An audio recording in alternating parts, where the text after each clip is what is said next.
Un gobierno que dice defender el Estado, que ha destruido, que destruye sistemáticamente al utilizarlas como organismos de grupos de choque las instituciones del Estado. Están las patotas de Moreno en el INDEC destruido.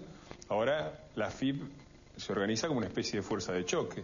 Y a mí me parece que hay una responsabilidad política muy directa de parte de Echegaray. A mí me gustaría mucho saber quién dio la orden. Bueno, Echegaray dice que echó a alguien. Sí, mañana veremos quién es el echado y digo, quién una fue. persona por debajo del nivel del director de la AFIP, porque la secuencia es: Clarín denuncia en una tapa la adjudicación por parte de la ONCA, sí, que dirige Echegaray. Fue la tapa de hoy para que la millones de pesos yendo a una empresa que no estaba en regla para recibirlos. Casualmente, sin que Echegaray haga nada, aparece un funcionario de menor jerarquía que Echegaray, que mueve más de 100 inspectores a la puerta de Clarín. Y Echegaray no tuvo nada que ver. Yo me pregunto quién da la orden. No sé si no estará otra persona. ¿Cómo? Suena muy burdo, digo, que a las 12 horas de la tapa Echegaray. Las operaciones de fiscalización de la AFIP de todos los gobiernos siempre han sido grandes, con empresas grandes, y siempre las ha dado un funcionario menor que al jefe, al director de la AFIP. En general, no sé quién fue. No, eso por eso había una cola de 100 inspectores. De todas maneras. Sí, en la época de la Rúa también, ¿eh? Está bien.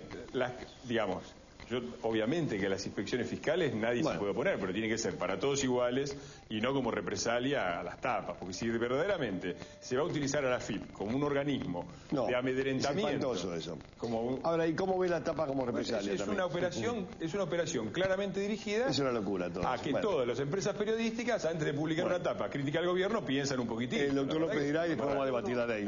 A ver, la conclusión del día de hoy es el mayor perjudicado es el gobierno, porque cae bajo sospecha de esta cuestión. Digo, pobre el gobierno. No digo pobre. Digo, hacen un desastre. El efecto, bueno, pero es entonces, un desastre lo que están haciendo. Sería si el titular de la FIP lo desmiente, la conclusión es que no obtuvo ningún beneficio. Digo, la sospecha desacredita frente a la opinión pública. Ajá. O sea que si yo cometiendo una torpeza cometo un delito, el hecho de que el delito me perjudica me libera de la culpa. La verdad que es un razonamiento que no termino de entenderlo. Es el responsable y dijo que no hizo lo que no he visto que renuncie, no he visto por ahora que renunciara ante un funcionario bajo su cargo semejante operativo. No, Echegaray tiene que empezar por renunciar él.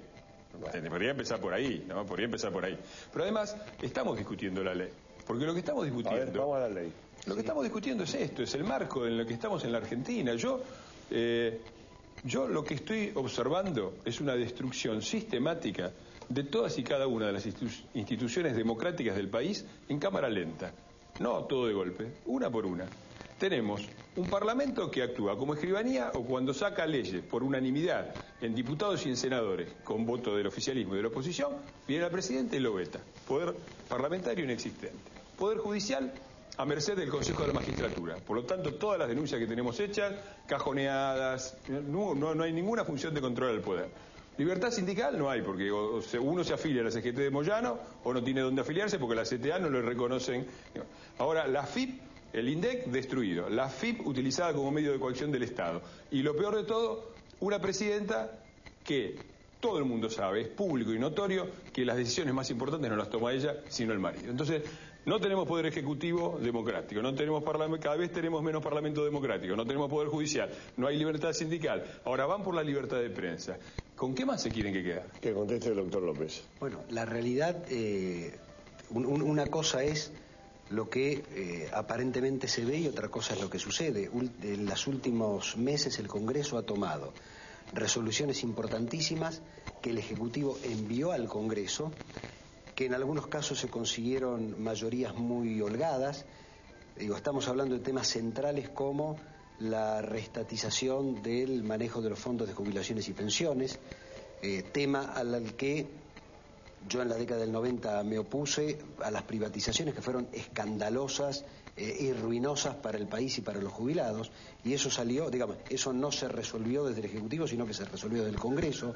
La reestatización de YPF se resolvió desde el Congreso, y muchas otras leyes, la movilidad jubilatoria se resolvió desde el Congreso, y no solo no actuó como escribanía, sino que además se le hicieron importantes modificaciones a cada una de esas leyes, incluso a la 125, que después no salió porque el Senado no la aprobó, se le hicieron profundas modificaciones. Entonces, la realidad parlamentaria está demostrando otra cosa. La realidad parlamentaria demuestra que se envían los proyectos, que hay debate, que se modifican esos proyectos en el Congreso. López, ¿le puedo hacer una pregunta? ¿Puedo hacer de periodista? Le hago una pregunta.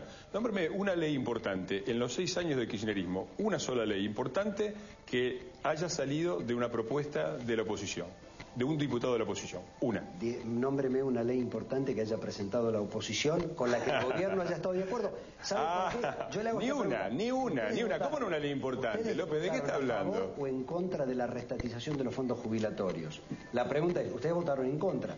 Uno presume que estaban entonces yo le hice a una favor pregunta. de Usted dice, discúlpeme. Usted dice que el Congreso... Yo le voy a contestar. Yo le voy a contestar. Usted dice que el gobierno no es que el Parlamento no es una escribanía y no me puede nombrar. El último año y medio ha sacado estas leyes y le ha hecho profundas modificaciones a las leyes. ¿Puedo explicarle? Sí.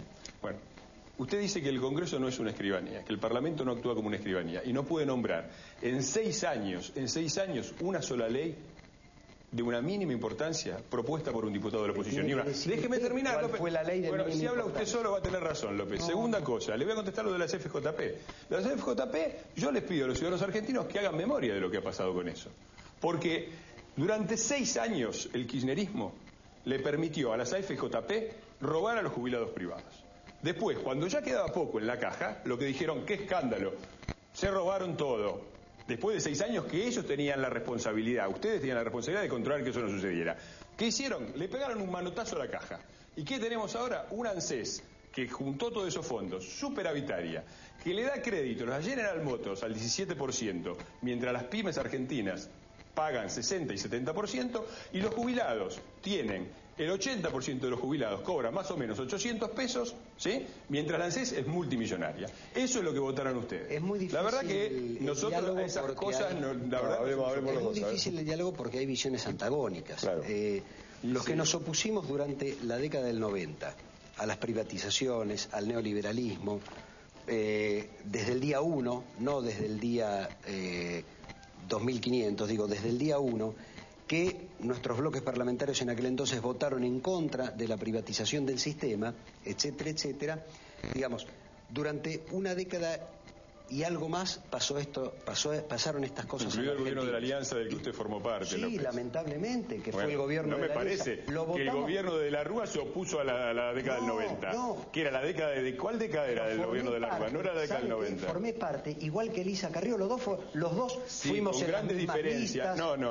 Con gran diferencia, porque la doctora Carrió después criticó... se abrió y criticó. Inmediatamente. Y se fue del radicalismo... Discúlpeme, López. Se fue del radicalismo... Yo también. Se fue del radicalismo para no votar los plenos poderes a caballo. La verdad que hay muchísimas diferencias con respecto a eso. Pero yo le contesto lo siguiente. Usted sabrá que cuando se hizo la denuncia por supuesto lavado de dinero o evasión fiscal por la compra de medios en la época de Menem, nosotros hicimos la investigación en el CONFER y la diputada Carrió y la diputada Margarita Stolbizer, a partir de esa investigación se hizo la denuncia. Ahora, todos fuimos decepcionados, lamentablemente, en el gobierno de la Alianza, porque vinimos a cambiar lo que era el neoliberalismo y no se cambió. La historia terminó trágicamente en el año 2001.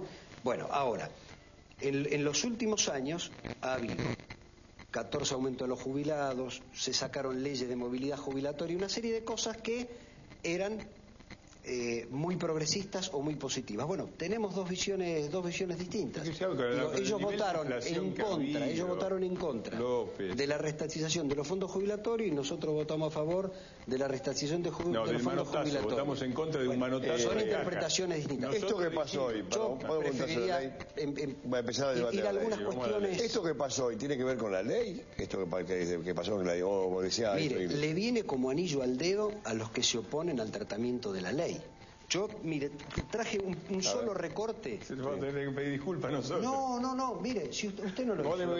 Me parece que fue Echegaray. Yo la verdad que con Echegaray ni lo conozco. Pero Echegaray con la ley, ¿qué tiene que ver? Mire, la ley se vota. Ahora, en el medio de la ley de esta, que es una ley evidentemente que forma parte de una disputa evidente entre ex socios, entre Clarín y el gobierno, que eran ex socios, porque la verdad que cuando hablan del monopolio de Clarín tiene que explicar quién permitió durante estos 6 años que se creara un grupo de estas características. Fue este gobierno. El grupo Clarín viene hace 60 años. El nivel que ha alcanzado. No, antes, la época de Menem más. Mire, 10 años de prórroga se los dio Kirchner. Sí. Fusión de Cablevisión y Multicanal se los dio Kirchner. Y no solo se dio Kirchner, la fusión de Cablevisión y Multicanal se la da Kirchner pocas semanas después de la elección de Cristina Kirchner, como premio a cómo jugó Clarín durante todas esas elecciones. En ese momento Clarín no era corporativo, no era el monopolio mediático, ahí era fenómeno, la gente votaba libremente y no había ningún problema. Cuando se pelearon terminan en una ley que con la excusa de atacar al grupo, con la excusa de romper los monopolios,